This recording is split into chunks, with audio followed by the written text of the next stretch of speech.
Pakistan stock market का इस हफ्ते एक और रिकॉर्ड हाई KSE 100 इंडेक्स 90,000 के लेवल से भी ऊपर क्लोज हुआ। पिछले हफ्ते की रिकॉर्ड तेजी के बाद इस हफ्ते का आगाज भी तेजी से ही हुआ और KSE 100 इंडेक्स ने 91,800 के करीब इंट्राडे हाई टच किया। यहां इंडेक्स ओवरबॉट हो चुका था, लिहाजा इन्वेस्टर्स ने प्रॉफिट टेकिंग को तरजीह दी। बुध और जुमेरात को मार्केट में सेलिंग प्रेशर आया और इंडेक्स 89,000 के लेवल से भी नीचे चला गया। हफ्ते के आखिरी दिन इंडेक्स 88,853 के लेवल से रिबाउंड हुआ और 90,860 पॉइंट्स के रिकॉर्ड हाई पर बंद हुआ। इस हफ्ते एक बार फिर oil and gas exploration, banks और सीमेंट स्टॉक्स ने अच्छे गेन्स दिखाए और इसके साथ साथ PSO और सुई नॉट में भी तेजी देखी गई। इस हफ्ते की बड़ी हाईलाइट हुकूमत का बजट सरप्लस था जो 20 साल बाद हासिल किया गया। इसकी बुनियादी वजह स्टेट बैंक का 2.5 ट्रिलियन रुपीस का प्रॉफिट था। इस तरह primary balance 3 trillion rupees record किया गया जो एक रिकॉर्ड है। दूसरी जानिब अक्टूबर में टैक्स कलेक्शन 878 बिलियन रुपीस रहा जो टारगेट से 102 बिलियन रुपीस कम है। जुमे को इन्फ्लेशन के नंबर्स भी आए और अक्टूबर में इन्फ्लेशन 7.17% रहा जो मार्केट एक्सपेक्टेशन से थोड़ा ज्यादा था। अगले हफ्ते मॉनेटरी पॉलिसी कमेटी की मीटिंग है और स्टॉक मार्केट 2% तक का कट एक्सपेक्ट कर रही है। मार्केट की फ्यूचर डायरेक्शन पे हम बात करेंगे मोहम्मद अली से जो सीनियर इन्वेस्टमेंट एनालिस्ट हैं AKD सिक्योरिटीज के। Ali, thank you for joining us. Thank you Shuja for having me. Ali, सबसे पहले PPL की एनालिस्ट ब्रीफिंग पे बात कर लेते हैं। बताइए कि उसके की पॉइंट्स क्या थे। ENPs का काफ़ी पुराना फंडामेंटल इशू रहा है सर्कुलर डेट का, तो हमने देखा भी इनकी रिपोर्ट से और दोनों कंपनीज बल्कि तीनों कंपनीज PSO मिला के गाइडेंस भी ऐसी दे रही हैं कि collection rate on the gas based revenues काफ़ी बेहतर हुआ है। 2022 के जनवरी में, 2023 के में 2 बार और 24 में 1 बार गैस प्राइसेस बढ़ी थी। तो ये बैक टू बैक इंक्रीजेस की वजह से इनके कलेक्शन रेशोज 100% से भी ज़्यादा हुए हैं पिछले 2 क्वार्टर्स में एटलीस्ट।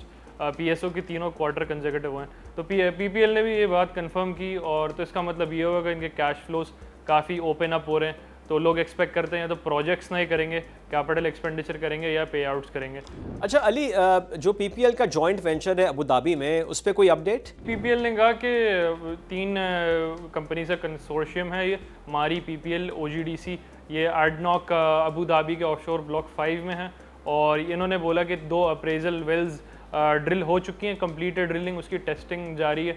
बस एडनॉक से एक फील्ड डेवलपमेंट प्लान के अप्रूवल के बाद रिजर्व का साइज़ भी पब्लिश कर देंगे और एक्सप्लोरेशन वेल एक और है, फिर इसके बाद एक और डेवलपमेंट वेल है।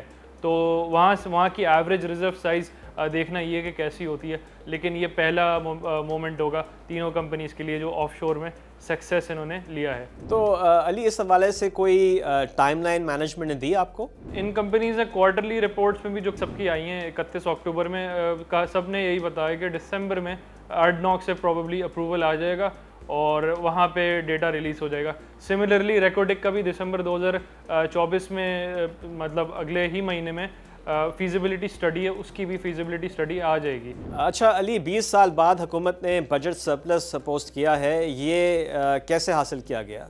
अच्छा, 1.7 ट्रिलियन का बजट का सरप्लस आया है, सिमिलरली 3 ट्रिलियन का प्राइमरी सरप्लस आया है और इसकी वजह ये थी, एक तो डायरेक्ट टैक्सेस और इनडायरेक्ट दोनों की वजह से बढ़े।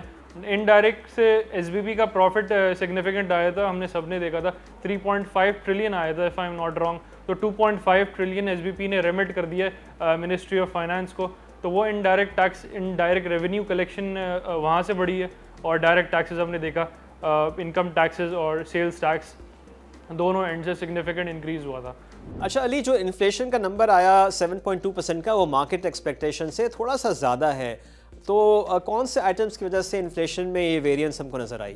चिकन और पेरिशेबल जो आइटम्स होती हैं, आपकी वेजिटेबल्स होती हैं, ये इस टाइम बढ़ना शुरू हो गई थी इसी महीने अक्टूबर में, तो इनकी वजह से थोड़ी सी डेविएशन है।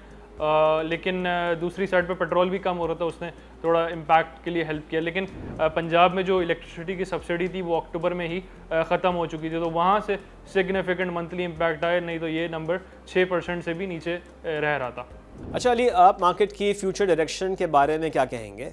4.1 का फॉरवर्ड PE है और करंट PE भी 5 समथिंग है, तो बिल्कुल अपने ही हिस्टोरिकल एवरेजेस से देख लें रीजनल को हटा के, तो ये भी काफ़ी लोस पे है। हमारा एवरेज 8 से 9 तक रहा है लॉन्गर रन पे अगर आप चेक करें तो, और डिविडेंड यील्ड भी सिग्निफिकेंट है, 12% है, जबकि रीजन की सिर्फ 2 से 3% है। तो ये भी अपसाइड का मोमेंटम काफ़ी इंडिकेट करता है, तो there is a lot of space यहाँ से भी। ठीक है Ali, thank you so much for joining us. और अब नजर डालते हैं अगले हफ्ते के इंपॉर्टेंट इवेंट्स पर। मंडे को स्टेट बैंक की मॉनेटरी पॉलिसी कमेटी की मीटिंग है और मार्केट 2% तक का कट एक्सपेक्ट कर रही है। ट्यूसडे को सुई सदर्न गैस कंपनी की बोर्ड मीटिंग है जिसमें 30 जून 2023 को खत्म होने वाले साल के रिजल्ट्स अनाउंस किए जाएंगे और इसी दिन सीमेंट सेल्स के नंबर्स भी जारी होंगे। थर्सडे को फॉरेन एक्सचेंज रिजर्व्स की पोजीशन और जुमे को वीकली इन्फ्लेशन या एसपीआई का डेटा आएगा। और अब इस हफ्ते के टॉप 5 गेनर्स। इस हफ्ते पाक गल्फ लीजिंग की शेयर प्राइस में सबसे ज्यादा इजाफा हुआ जो 33.6% रहा। ग्लैक्सो 31.2%, चिराग सीमेंट की शेयर प्राइस में 18.7% का इजाफा हुआ। निशात चुनिया पावर 14.7% और सिस्टम्स लिमिटेड की शेयर प्राइस में इस हफ्ते 13.2% का इजाफा हुआ। और अब इस हफ्ते के टॉप 5 लूजर्स। इस हफ्ते सबसे ज्यादा कमी कोहिनूर स्पिनिंग की शेयर प्राइस में हुई और ये 10.9% नीचे रहा। नेशनल बैंक 10.2% नीचे रहा। पैकेजेस की शेयर प्राइस में 8.2% कमी हुई। मुगल स्टील 8% और सर्विस इंडस्ट्रीज की शेयर प्राइस में भी 8% की कमी हुई। और अब इस हफ्ते के कुछ important corporate results. First quarter में पीपीएल की अर्निंग्स पर शेयर ₹8.67 रही जो सालाना बुनियाद पर 21% कम है। कंपनी ने ₹2 का इंटरिम डिविडेंड अनाउंस किया। पीपीएल की नेट सेल्स में 15% की कमी हुई जिसकी वजह रुपए की कदर में 5% का इजाफा था। इसके अलावा ऑयल और गैस की प्रोडक्शन में बिलतरतीब 13 और 10% की कमी और एक्सप्लोरेशन एक्सपेंस में 26% की कमी थी।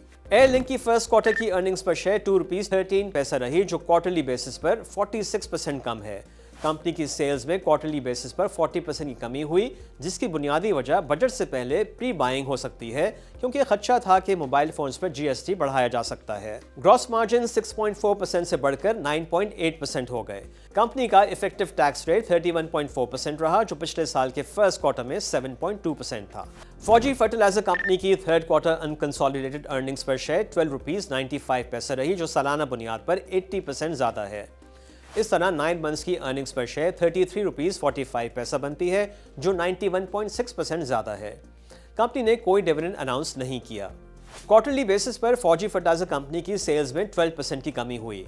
ग्रॉस मार्जिन 51.8% रहे। अदर इनकम ₹9.1 बिलियन रही जो क्वार्टरली बेसिस पर 65% ज्यादा है। फर्स्ट क्वार्टर में हबको की कंसोलिडेटेड अर्निंग्स पर शेयर ₹14.74 रही जो 12% ज्यादा है। कंपनी ने अनएक्सपेक्टेडली कोई डिविडेंड अनाउंस नहीं किया। फर्स्ट क्वार्टर में नेट सेल्स 5% रही जिसकी वजह नारोवाल और थर एनर्जी से डिस्पैचेस में कमी थी। Share of profit from associates ₹10.3 billion रहा जो 14% कम है और फाइनेंस कॉस्ट में 23% की कमी देखी गई। और ये था इस हफ्ते का stock watch. Until next week, take care, खुदा हाफिज।